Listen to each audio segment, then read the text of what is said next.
Hello दोस्तों, आपका मेरे यूट्यूब चैनल पर स्वागत है। आज हम बीएससी 2026 के जीके में जो भूगोल विषय है उसके बारे में चैप्टर नंबर 1 है वो कंप्लीट करे जाएंगे इसी वीडियो में, तो आप बने रहिए आगे। राजस्थान का पहला चैप्टर है कि राजस्थान का सामान्य परिचय। राजस्थान का सामान्य परिचय में दो महत्वपूर्ण व्यक्ति हैं, एक जॉर्ज थॉमस और दूसरा है Colonel James Tod. George Thomas ने अपनी पुस्तक Military Memoirs of Mr George Thomas में सर्वप्रथम राजस्थान शब्द का प्रयोग, राजपुताना शब्द का प्रयोग किया था इसमें तथा ये उनकी पुस्तक का प्रकाशन 1805 ईस्वी विलियम विलियम फ्रैंकलिन ने के द्वारा किया गया था। तो दूसरा महत्वपूर्ण व्यक्ति हैं कर्नल जेम्स टॉड, जिसने सर्वप्रथम राजस्थान शब्द का प्रयोग किया था, जिसकी अपनी पुस्तक का नाम है the annals and antiquities of Rajasthan. Rajasthan की स्थिति हम 3 स्तर पर देखेंगे। विश्व भूगोल में राजस्थान की स्थिति जो है उत्तर पूर्व में स्थित है, जो कि उत्तर पूर्व ईशान कोण कहते हैं। ये यहाँ इस राजस्थान की स्थिति हो जाएगी विश्व ग्लोब में। और एशिया के संदर्भ में देखा जाए तो राजस्थान की स्थिति दक्षिण पश्चिम में हो जाएगी। ये एशिया महाद्वीप है और इसका महाक्षेत्र में ये राजस्थान दक्षिण पश्चिम में हो जाएगा यहाँ। तथा अगर भारत के संदर्भ में राजस्थान की स्थिति देखे जाए तो इसकी स्थिति उत्तर पश्चिम में है। ये आपका भारत है और भारत में राजस्थान की स्थिति उत्तर पश्चिम में हो जाएगी, जिसे वायव्य कोण कहते हैं। और अक्षांश की दृष्टि से राजस्थान की स्थिति देखी जाए तो उत्तरी गोलार्ध में है।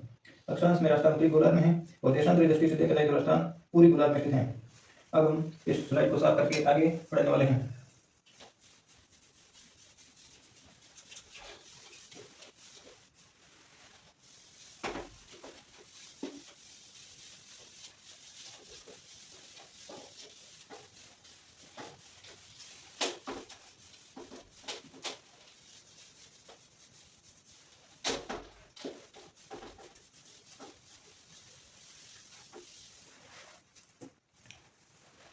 अब हम देखने वाले हैं अक्षांश और देशांतर में क्या अंतर है। अक्षांश और देशांतर में अक्षांश एवं देशांतर में अंतर, क्योंकि राजस्थान के संदर्भ में इनको समझना पहले जरूरी है, तभी राजस्थान को आप हमारे भाषा नहीं समझ पाएंगे।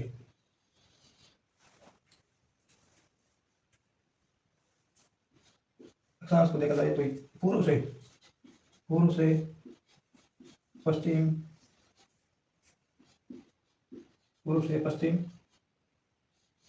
के मध्य, पूर्व से पश्चिम के मध्य गलों पर खींची गई काल्पनिक रेखा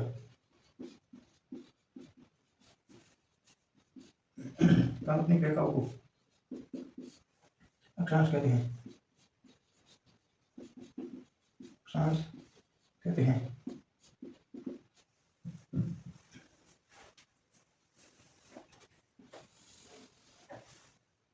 देशांतर, देशांतर किसे कहते हैं? उत्तर से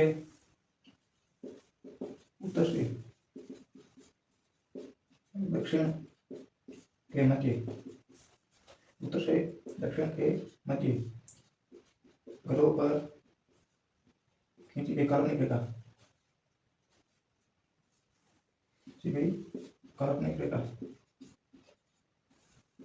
काल्पनिक रेखाओं को देशांतर कहते हैं। देशांतर कहते हैं।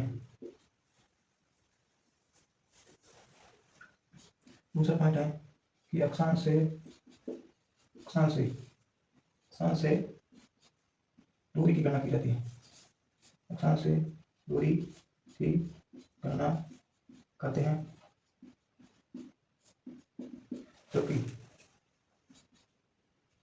जबकि देशांतर से समय की गणना होती है। समय की गणना करते हैं।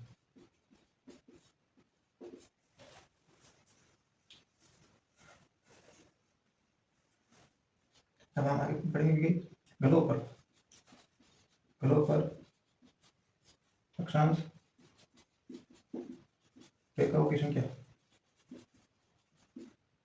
अक्षांश रेखाओं की संख्या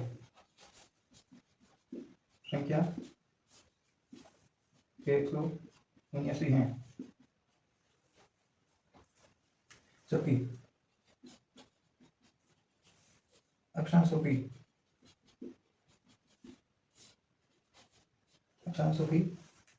संख्या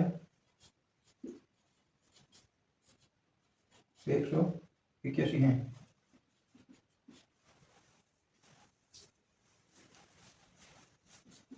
ग्लोब पर कुल देशांतरों की संख्या, देशांतरों की संख्या, कुल देशांतरों की संख्या 360 है।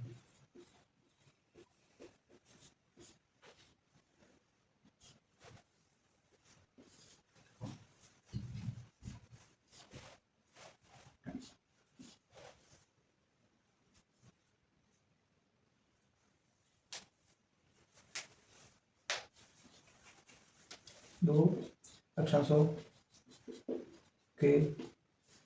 के मध्य की दूरी, 2 अक्षांशों के मध्य की दूरी 111.13 किलोमीटर है। जबकि दो देशांतरों के मध्य दूरी 111.32 किलोमीटर है।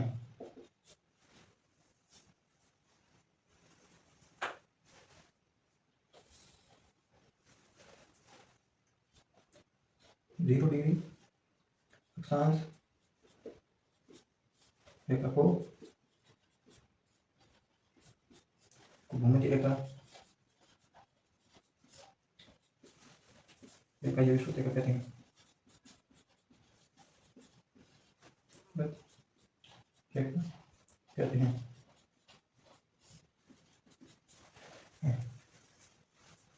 जीरो डिग्री देशांतर रेखा को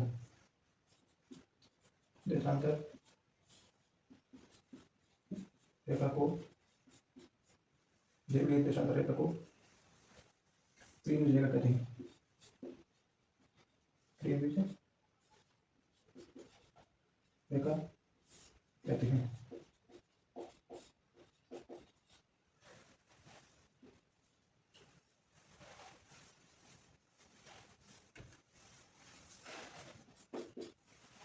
तो हम अक्षांश और देशांतर के मध्य मूलभूत अंतर हैं जिनको बारे में पढ़ने वाले हैं। तो मूलभूत अंतर हैं ये है कि अक्षांश पूर्व से पश्चिम के मध्य ग्लोब पर खींची गई काल्पनिक रेखाओं को अक्षांश कहते हैं। पूर्व से पश्चिम के मध्य ग्लोब पर पूर्व से पश्चिम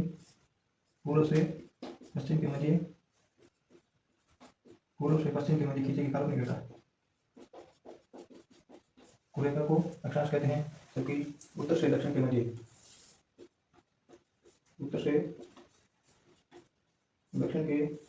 मध्य खींची गई काल्पनिक रेखा को देशांतर कहेंगे। अक्षांशों से दूरी की गणना की जाती है, जबकि देशांतर रेखाओं से समय की गणना की जाती है। ग्लोब पर कुल अक्षांश रेखाओं की संख्या की बात की जाए तो 179 है, जबकि देशांतर रेखाओं की संख्या कुल 360 है। कुल देशांतर रेखाओं की संख्या 360 है। ग्लोब पर कुल अक्षांशों की संख्या की बात की जाए तो 181 है। दो अक्षांशों के मध्य की दूरी 111.13 किलोमीटर है, जबकि दो देशांतर के मध्य की दूरी याद की जाए तो 111.32 किलोमीटर है। जीरो डिग्री अक्षांश रेखा को भूमध्य रेखा या विषुवत। हेलो दोस्तों, आपका मेरे इस यूट्यूब चैनल पर स्वागत है। आज हम पढ़ने वाले हैं राजस्थान जियोग्राफी, जो बीसीएसई के लिए महत्वपूर्ण है। राजस्थान के जो कम लेवल वाले एग्जाम हैं सभी के लिए महत्वपूर्ण है, जिनमें हम इम्पोर्टेंट जो भी सिलेबस हैं वो इम्पोर्टेंट सिलेबस जिसमें जियोग्राफी है उनको हम पहले कंप्लीट करने वाले हैं। तो आपको यहाँ पढ़ना है राजस्थान का सामान्य परिचय। राजस्थान के सामान्य परिचय में हम पढ़ने की उसकी राजस्थान की स्थिति कहाँ है, राजस्थान की स्थिति के बारे में हम पहले पढ़ लेंगे। राजस्थान की जियोग्राफी में जो आती हैं, जो मेन आती टॉपिक, उसमें से आप पहले यहाँ से आप शुरू कर सकते हैं, जिसमें आपको राजस्थान सामान्य परिचय में आपको ये अक्षांश से देशांतर क्या है तो आप पढ़ सकते हैं। राजस्थान अक्षांश और देशांतर में क्या मेन अंतर है, तो कि जी मतलब ये राजस्थान अक्षांश और देशांतर को हमने पहले पढ़ा दिए हैं। तो अब इसमें हम 1 डिग्री देशांतर को पार करने में कितना समय लगता है कि 1 डिग्री देशांतर को पार करने में कितना समय लगता है। इसके बारे में हम बात करने वाले हैं। तो 1 डिग्री दशांश पार करने में लगभग 1 मिनट मतलब 4 मिनट लगता है और 240 सेकंड लगेगी।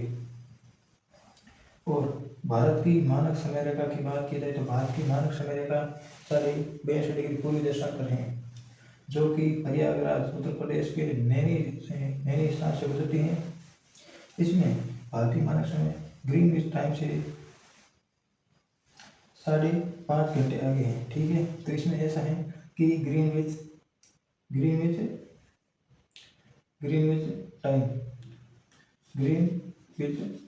टाइम ये है ना, इससे 5.5 घंटे आगे हैं तो प्लस 5:30 GMT। और आप इसमें आप देखेंगे कर्क रेखा से कहते हैं तो 23.5 डिग्री 23.5 उत्तरी अक्षांश जो ग्लोब है इसका ऊपर का भाग 23.5 डिग्री तक आप उत्तरी अक्षांश को देखेंगे तो उसे आप कर्क रेखा कह देंगे। ये भारत के 8 राज्यों से होकर गुजरती है। कर्क रेखा जो है भारत के 8 राज्यों से होकर गुजरती है, जिसमें 8 राज्य में राजस्थान में कर्क रेखा की लंबाई की बात की जाए तो 26 किलोमीटर है। आप राजस्थान के 8 राज्य मतलब भारत के 8 राज्य कौन कौन से, तो ये गुजरात इधर से शुरू करते हैं देश के इस कोने से। गुजरात, राजस्थान, मध्य प्रदेश, छत्तीसगढ़, झारखंड, पश्चिम बंगाल, त्रिपुरा और मिजोरम। इसके बाद आप देखेंगे कि राजस्थान कर्क रेखा की लंबाई 24 किलोमीटर है, जो राजस्थान के 2 जिलों दक्षिण के 2 जिलों बांसवाड़ा और डूंगरपुर से होकर गुजरती है, जिसमें कुशलगढ़ तहसील बांसवाड़ा की तो बांसवाड़ा के मध्य कुशलगढ़ तहसील वहाँ से तथा डूंगरपुर के चिखली गाँव से जो कर्क रेखा गुजरती हैं जो उत्तरी बेलो जो 23.5 डिग्री उत्तरी अक्षांश है, इसी को कर्क रेखा कहते हैं। 21 जून को सूर्य कर्क रेखा पर सीधे चमकने के कारण इसे कर्क संक्रांति कहते हैं। आज की बात की जाए कर्क संक्रांति कैसे कहे तो 21 जून को ही कर्क संक्रांति कहते हैं, क्योंकि इस दिन सूर्य इस रेखा पर सीधा चमकता है। 21 जून को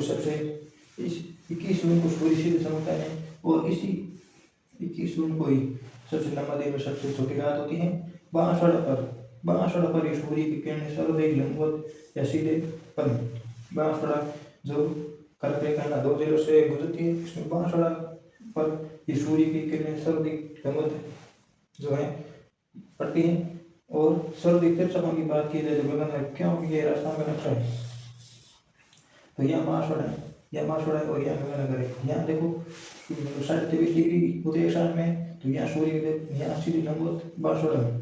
और सबसे तिरछा कोण की बात की तो गंगानगर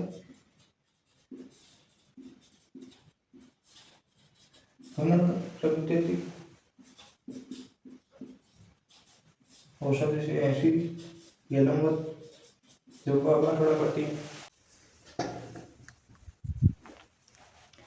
अक्षांश व देशांतर के जो कुछ पॉइंट पीछे बचे थे वो इस स्लाइड पर आपको दिख जाएंगे, क्योंकि वीडियो रिकॉर्डेड है इसलिए इसमें बार बार आपको वीडियो में कट लगे हुए दिखेंगे। तो जो अक्षांश व देशांतर है उसमें महत्वपूर्ण आपके तथ्य की बात की जाए वो ये है कि एक डिग्री देशांतर को पार करने में कितना समय लगता है, वो है आपके 4 मिनट।